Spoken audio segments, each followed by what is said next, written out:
sudah terlihat, Bapak dan Ibu? Sudah terlihat ya, silakan.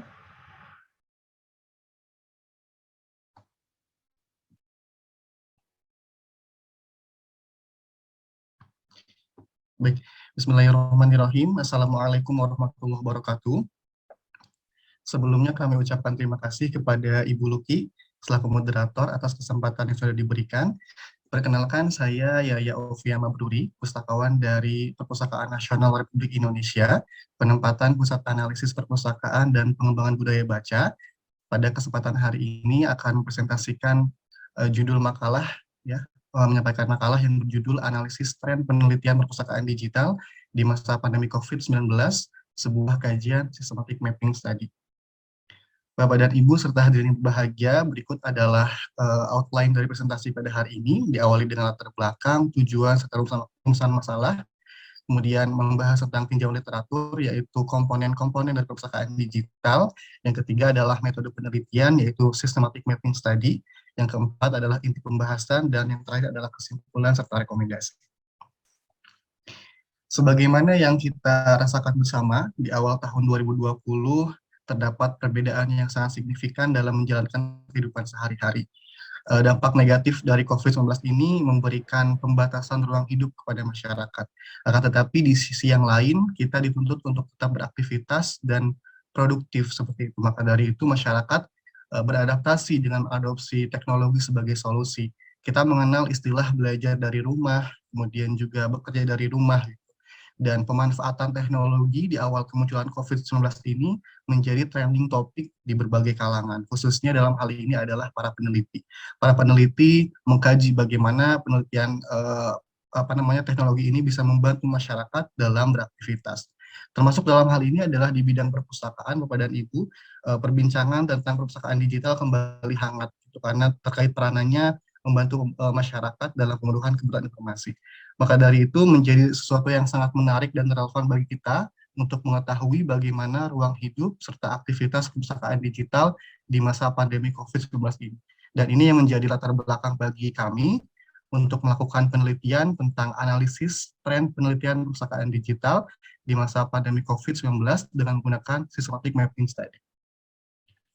Dan tujuan dari artikel ini adalah untuk mengetahui tren penelitian perpustakaan digital selama masa pandemi COVID-19, dan untuk mencapai tujuan tersebut terdapat 4 perumusan masalah. Yang pertama adalah kita akan melihat bagaimana tren fokus penelitian dari penelitian perpustakaan digital. Yang kedua adalah bagaimana tren ruang lingkup jenis perpustakaan, dalam hal ini adalah penerapan perpustakaan digital di berbagai jenis perpustakaan. Yang ketiga adalah bagaimana fokus penelitian berdasarkan ruang lingkup jenis perpustakaan.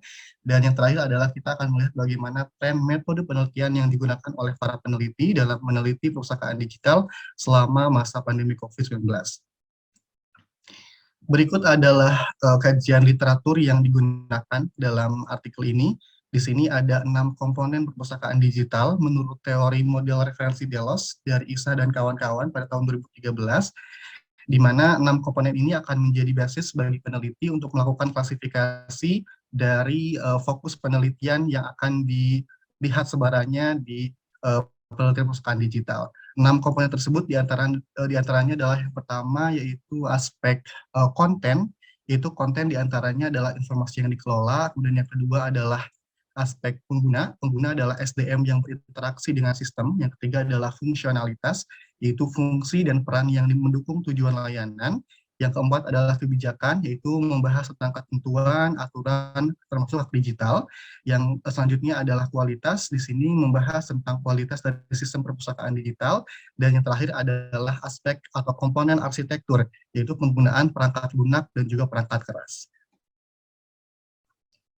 Untuk metode penelitian, di sini peneliti menggunakan pendekatan kualitatif ya, dengan menggunakan studi literatur dan melakukan kajian dengan systematic mapping study. Gitu. Menurut Kitchenham dan juga Peterson, systematic mapping study ini ditujukan untuk yang pertama adalah melakukan identifikasi, jadi untuk melihat kesenjangan penelitian saat ini, kemudian juga untuk menafsirkan semua literatur yang sesuai dengan domain yang diminati, juga dimaksudkan untuk meringkas bukti terkait dengan topik yang dikaji, dan juga memberikan rekomendasi, yaitu saran untuk penelitian di masa depan, dan yang terakhir adalah untuk novelty, yaitu memposisikan latar belakang penelitian terbaru seperti itu.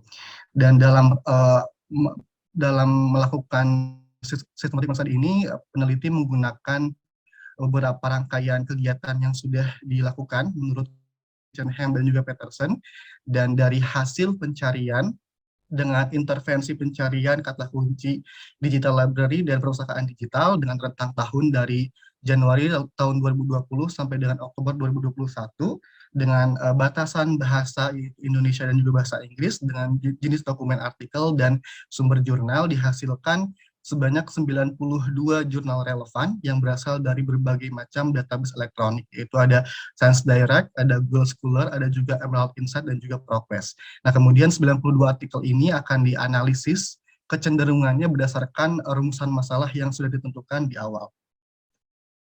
Bapak dan Ibu, berikut adalah pembahasan. Yang pertama adalah kita bisa melihat bagaimana tren dari fokus penelitian perpustakaan digital selama masa pandemi COVID-19. Di sini di gambar bisa kita lihat ternyata kajian tentang perpustakaan digital ini selama masa pandemi COVID ini didominasi dengan kajian pengguna sebanyak 29%. Contoh dari kajian pengguna ini diantaranya adalah membahas tentang kepuasan pengguna, persepsi pengguna, penerimaan pengguna terhadap sistem perpustakaan digital, dan juga ada kebiasaan pencarian informasi. Kemudian untuk kajian kedua yang paling banyak adalah dari segi arsitektur, yaitu membahas tentang sistem informasi, rancang bangun, jaringan, atau sistem temu kembali, seperti itu. Dan yang ketiga di sini yang menarik adalah di aspek fungsionalitas sebanyak 20%.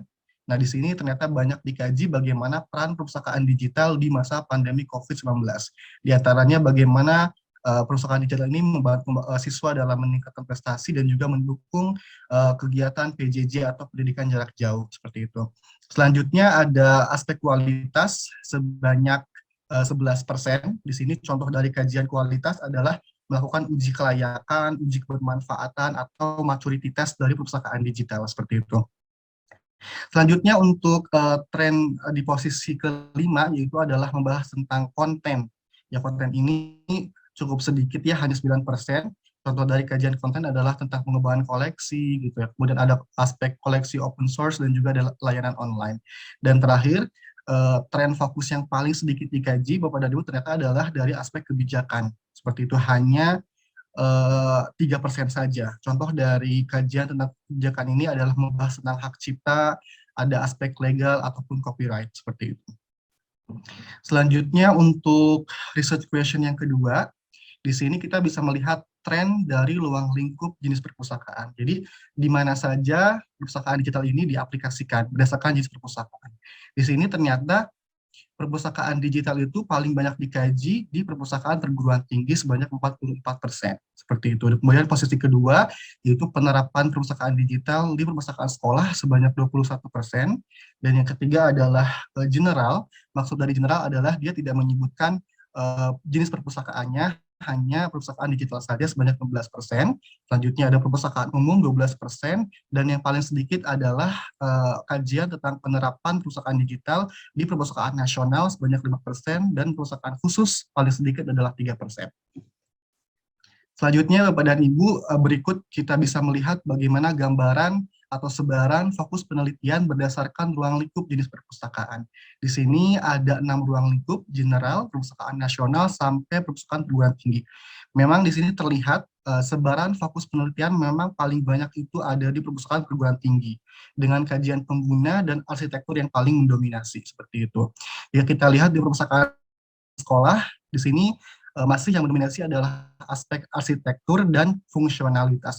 Memang dari kajian-kajian yang sudah saya baca itu banyak sekali membahas tentang perpustakaan digital, peranannya dalam mendukung siswa meningkatkan prestasi ataupun pendidikan jarak jauh, seperti itu. Sementara di sini perpustakaan khusus memang sangat jarang sekali penerapan kajian yang membahas penerapannya di sana. Hanya ada kajian pengguna, kemudian ada juga kualitas, dan juga ada arsitektur, seperti itu. Sementara untuk perpustakaan umum yang mendominasi masih kajian pengguna, begitupun di perpustakaan nasional juga masih kajian pengguna yang dikaji, dan di aspek general di sini juga masih pengguna masih mendominasi dilakukan kajian di perpustakaan digital, seperti itu. Dan yang terakhir, di sini kita bisa melihat bagaimana tren metode penelitian yang digunakan oleh para peneliti. Ternyata selama masa pandemi COVID-19, banyak peneliti yang menggunakan metode kualitatif sebanyak 48%, dan disusul dengan para peneliti yang menggunakan pendekatan kuantitatif sebanyak 41% dan mixed method sebanyak 11%. Kita sampai kepada kesimpulan, Bapak dan Ibu. Jadi kita sudah melihat bagaimana ruang hidup perpustakaan digital melalui kajian-kajian yang sudah dilakukan oleh para peneliti. Ternyata fokus penelitian yang paling banyak dikaji oleh para peneliti adalah pertama aspek pengguna sebanyak 29% dan juga aspek arsitektur sebanyak 28%. Adapun penerapan perpustakaan digital ini paling banyak dikaji di jenis perpustakaan perguruan tinggi sebanyak 44%, dan untuk fokus penelitian berdasarkan jenis perpustakaan ini masih didominasi oleh fokus pengguna pada penerapan perpustakaan digital di perpustakaan perguruan tinggi. Nah, adapun untuk metode penelitian yang paling banyak digunakan adalah metode kualitatif sebanyak 48%. Adapun untuk rekomendasi bagi para peneliti jika ingin melakukan penelitian tentang perpustakaan digital di masa depan, ini bisa mengkaji aspek kajian kebijakan karena ini paling sedikit dikaji, dan juga kajian tentang konten hanya sebanyak 8% saja. Dan kita juga bisa melihat ada gap penelitian tentang penerapan perpustakaan digital di perpustakaan khusus dan juga perpustakaan nasional. Jadi para peneliti bisa sekali untuk melakukan kajian di hal-hal demikian, yaitu kajian kebijakan, konten, penerapan di perpustakaan khusus dan perpustakaan nasional. Untuk menutup presentasi pada hari ini, mengutip satu kata bijak dari Cicero, if you have a garden and a library, you have anything you need. Dan perpustakaan nasional sekarang memiliki Pusnas, yaitu perpustakaan digital nasional, yang diperuntukkan untuk kita, masyarakat Indonesia. So you have everything you need. Terima kasih. Wassalamualaikum warahmatullahi wabarakatuh.